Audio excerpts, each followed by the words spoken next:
नमस्कार दोस्तों। भारत को 15 अगस्त 1947 को आज़ादी मिली।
लेकिन आज़ादी के साथ साथ देश के सामने कई गंभीर समस्याएं और चुनौतियां भी थी। इन चुनौतियों को सुलझाकर ही भारत को एक मजबूत राष्ट्र बनाना था। इन्हीं समस्याओं को भारत के निर्माण की चुनौतियां कहा गया।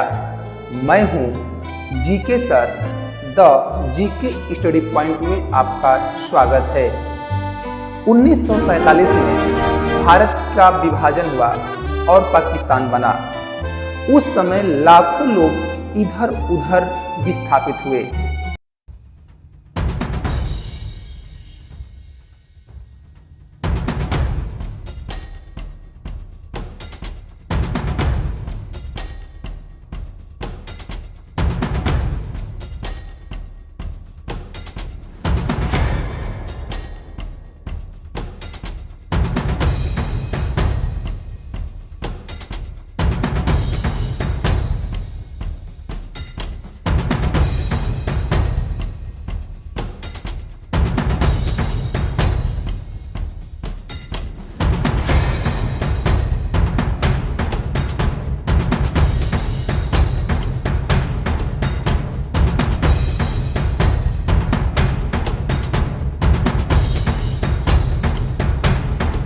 हिंदू मुस्लिम दंगे हुए, जिससे लगभग 10 लाख लोगों की मृत्यु हो गई।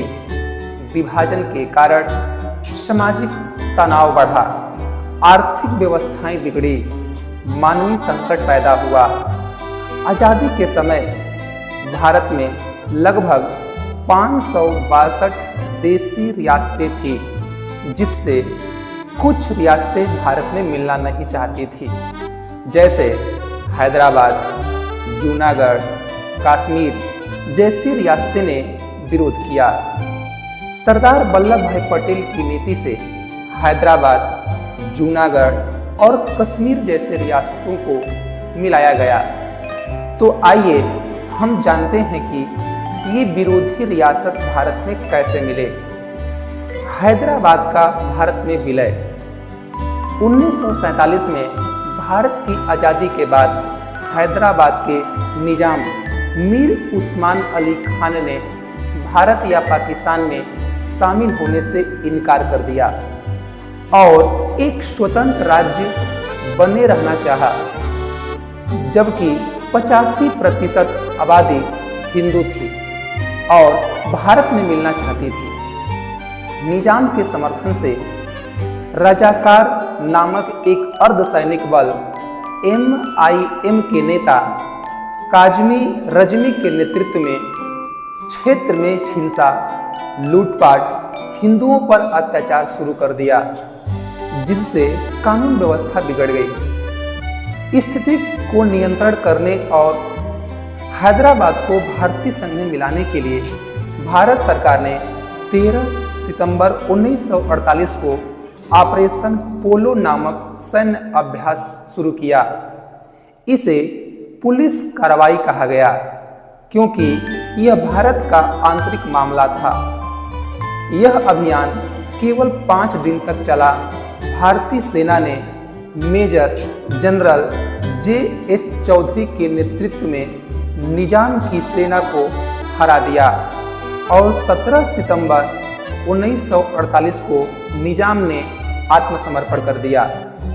निजाम के आत्मसमर्पण के बाद हैदराबाद का भारत में औपचारिक विलय हो गया और हैदराबाद राज्य का गठन हुआ, जो बाद में भाषाई आधार पर पुनर्गठित राज्यों का हिस्सा बना। इस तरह सैन्य हस्तक्षेप, ऑपरेशन पोलो और राजनीतिक इच्छा शक्ति के बल पर हैदराबाद का भारत में विलय सुनिश्चित किया गया। जूनागढ़ का भारत में विलय 1947 में भारत की आज़ादी के समय जूनागढ़ के नवाब महावत खां तृतीय ने अपने मुस्लिम बहुल राज्य को पाकिस्तान के साथ जोड़ने का फैसला किया, जबकि जूनागढ़ की 80% से अधिक आबादी हिंदू थी। नवाब के इस फैसले के खिलाफ जूनागढ़ की जनता ने बड़ा विद्रोह कर दिया, जिससे स्थिति बिगड़ गई और नवाब कराची भाग गया। नवाब के भागने के बाद जूनागढ़ की अंतरिम सरकार ने भारत सरकार से मदद मांगी। सरदार पटेल के नेतृत्व में भारत सरकार ने स्थिति संभाली और 9 नवंबर 1947 को जूनागढ़ का नियंत्रण अपने हाथ में ले लिया। भारत सरकार ने लोकतांत्रिक प्रक्रिया का पालन करते हुए जनमत संग्रह वोटिंग कराने का फैसला किया। 20 फरवरी 1948 को हुए इस जनमत संग्रह में 91% से ज्यादा मतदाताओं ने भारत के साथ रहने का फैसला किया। जनमत संग्रह के नतीजे के बाद जूनागढ़ आधिकारिक तौर पर भारत संघ का हिस्सा बन गया और बाद में इसे सौराष्ट्र और फिर गुजरात राज्य में एकीकृत कर दिया गया। इस तरह जनमत संग्रह और जनता की इच्छा के आधार पर जूनागढ़ का भारत में विलय हुआ। कश्मीर का भारत में विलय।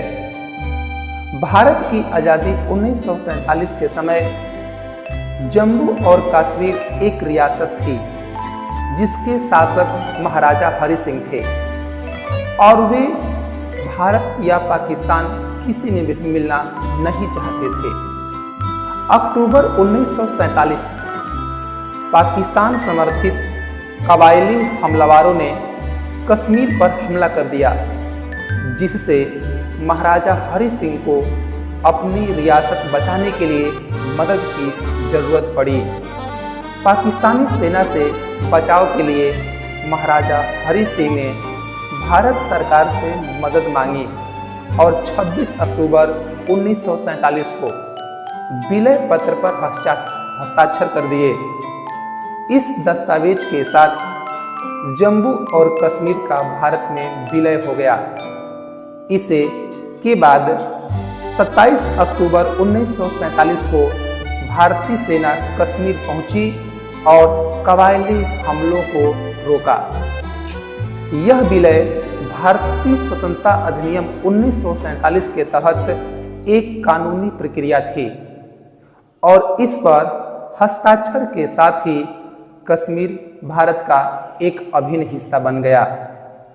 इस तरह बाहरी आक्रमण के दबाव और अपने राज्य की सुरक्षा के लिए महाराजा हरि सिंह के निर्णय के कारण कश्मीर भारत में शामिल हो गया। हैदराबाद, जूनागढ़ और कश्मीर का भारत में विलय भारत की एकता, अखंडता के लिए अत्यंत आवश्यक था। सरदार वल्लभ भाई पटेल की दूरदर्शिता और भारत सरकार की नीति के कारण देश का राजनीतिक एकीकरण संभव हुआ। राजनीतिक एकीकरण के बाद भारत पहली बार एक संपूर्ण और अखंड राष्ट्र बना। केंद्र और राज्यों के बीच स्पष्ट संबंध स्थापित हुए। अलग अलग रियासतों की सीमाएं समाप्त हुई। इससे राष्ट्रीय एकता को मजबूती मिली। अभी भी चुनौती पूरी नहीं हुई थी। एकीकरण के बाद सबसे बड़ी चुनौती थी भाषाई आधार पर राज्यों का गठन था, क्योंकि लोग अपनी अपनी भाषा के आधार पर अलग अलग राज्य चाहते थे, जिससे राष्ट्रीय एकता खतरे में थी। भाषाई आधार पर राज्यों के गठन के लिए आयोग बना, जिसके बाद कई राज्यों का पुनर्गठन हुआ। उस आयोग का नाम था राज्य पुनर्गठन आयोग 1953। भारत सरकार द्वारा भाषाई आधार पर राज्यों के पुनर्गठन की सिफारिश करने के लिए गठित एक प्रमुख संस्था थी। न्यायमूर्ति फजल अली की अध्यक्षता में इस आयोग ने 1955 में रिपोर्ट सौंपी, जिसके परिणाम स्वरूप राज्य पुनर्गठन अधिनियम 1956 लागू हुआ और भारत 14 राज्यों और 6 केंद्र शासित प्रदेशों का गठन हुआ। 1953 में आंध्र प्रदेश स्वतंत्र भारत का पहला भाषाई आधार पर बनने वाला राज्य था और 26 जनवरी 1950 को भारतीय संविधान लागू हुआ। भारत एक संप्रभु लोकतंत्र गणराज्य बना तथा केंद्र और राज्य की शक्तियां तय की गई। नागरिकों को अधिकार मिले। अखिल भारतीय सेवाएं IAS, IPS बनी। इस तरह से भारत दुनिया का सबसे बड़ा लोकतांत्रिक देश बना तथा सरदार वल्लभ भाई पटेल की इस भूमिका के लिए उन्हें भारत का लौह पुरुष कहा गया और राष्ट्रीय एकता के शिल्पकार बने। ऐसे ही जानकारी भरे वीडियो को देखने के लिए हमारे चैनल को लाइक, शेयर और सब्सक्राइब करना ना भूलें। तो मिलते हैं अगले वीडियो में। धन्यवाद।